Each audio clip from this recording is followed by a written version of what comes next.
setelah dokter bilang aku nggak boleh kecapean, aku harus bed rest. Aku nih bagian bawah perut suka agak kram gitu guys. Kemungkinan bisa lahiran sesar. Yang penting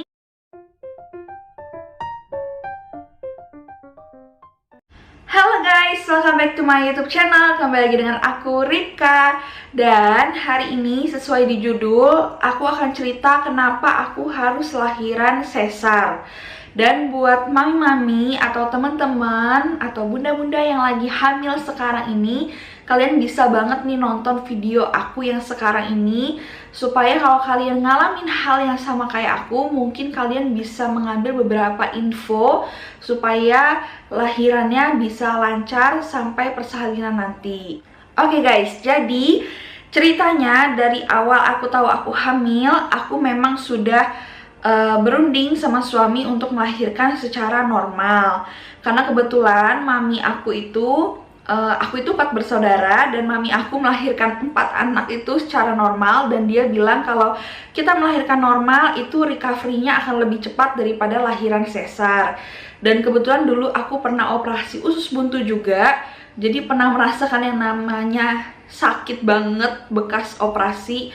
Jadi aku kayak oke, aku mau lahiran normal aja gitu.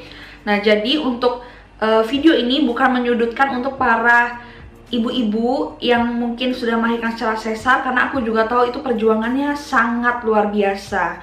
Oke, jadi ceritanya adalah aku sama suami selalu cek rutin USG setiap bulan baby age dari awal sampai saat ini aku hamil di usia 31 minggu, hampir 31 minggu. Nah, semua berjalan-jalan baik saja dan normal. Aku sehat dan baby age pun juga sehat. Setiap bulan kita cek rutin, puji Tuhan selalu sehat dan normal semua.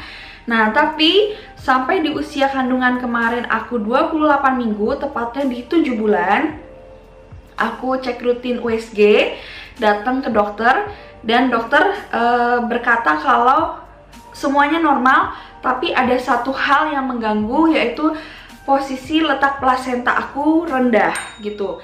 Bisa dibilang ini gejala placenta previa, yaitu yang akan menutup jalan lahir. Tapi kalau placenta previa itu kan udah nutup jalan lahir secara total. Tapi kalau ini itu posisinya rendah tapi belum menutup. Nah, disitulah aku bingung sama suami, aku harus gimana. Karena setelah dokter bilang aku nggak boleh kecapean, aku harus bed rest, terus juga tidak boleh berhubungan badan sama suami, tidak boleh melakukan hubungan tersebut karena emang harus istirahat. Terus juga nggak boleh capek-capek, pokoknya harus dijaga supaya jangan sampai benar-benar menutup total. Karena kalau sudah menutup total, kemungkinan letak plasenta itu untuk pindah sangat susah. Sedangkan berarti ada kemungkinan untuk posisi plasenta aku letaknya masih bisa berubah.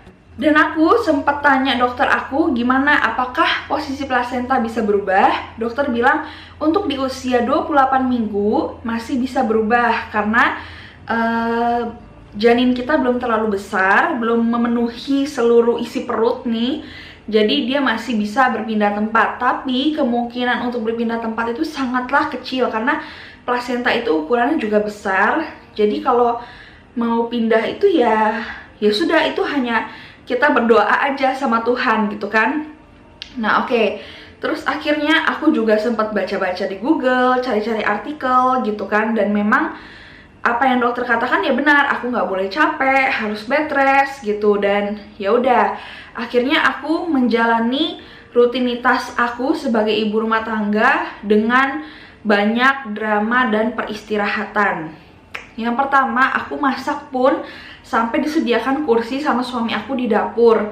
Jadi aku masak, motong bawang, semua segala macam aku harus sambil duduk gitu, supaya nggak terlalu banyak berdiri dan capek gitu kan. Dan setelah itu aku merasakan emang sesuatu yang beda karena perut di bawah perut aku nih, bagian bawah perut suka agak kram gitu guys. Jadi aku kayak nggak nyaman dan otomatis kita harus langsung tiduran gitu. Dan paling nyaman tiduran adalah menghadap ke kiri gitu kan. Oke, setelah itu aku udah gak banyak capek-capek. Sedangkan kalau kita mau lahiran normal, kita perlu banyak aktivitas. Contohnya jalan pagi, atau mungkin bisa bersih-bersih rumah sambil jongkok-jongkok supaya kepala bayi kita sudah posisinya di bawah. Nah, saat itu aku USG, posisinya baby age, kepalanya sudah di bawah. Tapi kata dokter, karena plasentanya di bawah, ya kemungkinan bisa lahiran sesar. Yang penting, kata dokter aku, coba nanti USG lagi ya, 2 minggu lagi supaya kita bisa lihat posisi plasenta tersebut gitu. Akhirnya aku tidak menjalani rutinitas aku, contohnya kayak jalan pagi. Sebenarnya untuk jalan pagi aku emang enggak guys, karena posisinya di klaster perumahan aku ini banyak yang terkena COVID. Jadi aku cuma bersih-bersih rumah, jalan-jalan dalam rumah, banyak kegiatan aktivitas aja, mondar-mandir, kamar, dapur, kamar mandi gitu. Yang penting banyak kegiatannya gitu. Jadi aku nggak jalan pagi, tapi tetap aktif di rumah. Cuman semenjak dokter memvonis aku plasentanya letaknya di bawah, aku langsung lebih banyak istirahat, lebih banyak bed rest, karena aku nggak mau sampai terjadi plasenta previa yang totalis menutup semuanya. Karena kalau sudah gitu akan gampang pendarahan, jadi lebih rentan deh pokoknya kehamilannya dan bisa melahirkan secara prematur gitu. Dan akhirnya aku udah gak banyak capek, gak banyak jalan, gak banyak beraktivitas. Dan 2 minggu setelah 28 minggu kemarin, di usia 30 minggu kemarin, aku sudah cek lagi ke dokter. Puji Tuhannya, dokter bilang bahwa posisi plasenta aku sudah ada di atas dan di bagian belakang. Jadi kemungkinan aku bisa lahiran secara normal. Nah, aku senangnya itu karena bisa lahiran normal gitu guys. Jadi aku bener-bener seneng banget. Nah, buat teman-teman atau mami-mami semua yang lagi ngalamin hal yang sama, posisi plasenta letak rendah, kalian pokoknya jangan stres, jangan banyak pikiran, ya dibawa enjoy aja gitu. Sebenarnya mau lahiran normal ataupun sesar semua sama aja. Aku pun pas waktu dokter memvonis hal tersebut, aku nggak bawa stres, cuman kayak ya udahlah kalau emang lahiran sesar asal buat bayi aku dan aku selamat, kenapa tidak gitu. Yang penting semua selamat, mau lahiran normal apa sesar pun kalian tetap ibu-ibu yang hebat.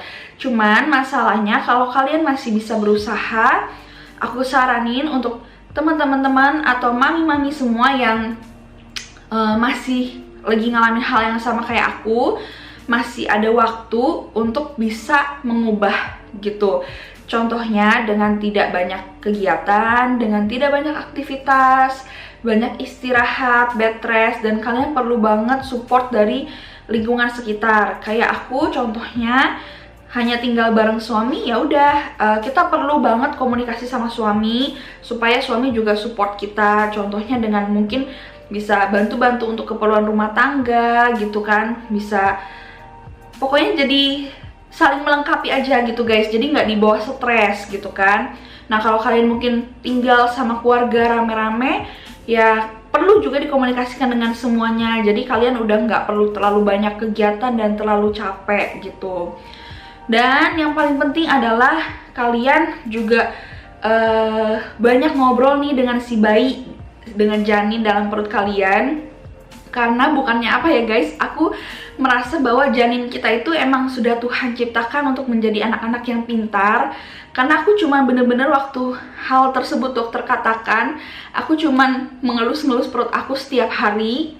Sampai aku bilang, ayo kamu pindahin ya plasentanya ke atas gitu. Jadi ya udah gitu guys, jadi aku merasa kayak wow, puji Tuhan banget gitu. Aku tahu itu emang perbuatan Tuhan gitu guys. Cuman maksudnya kayak bayi kita pun akan Tuhan buat pintar juga gitu. Dan yang paling penting terakhir adalah kalian berdoa. Jadi pokoknya sebelum di usia 34 minggu semuanya masih bisa berubah gitu guys. Jadi jangan terlalu pesimis, jangan terlalu dibawa stres. Yang penting karena udah tahu begitu ya jangan terlalu capek aja.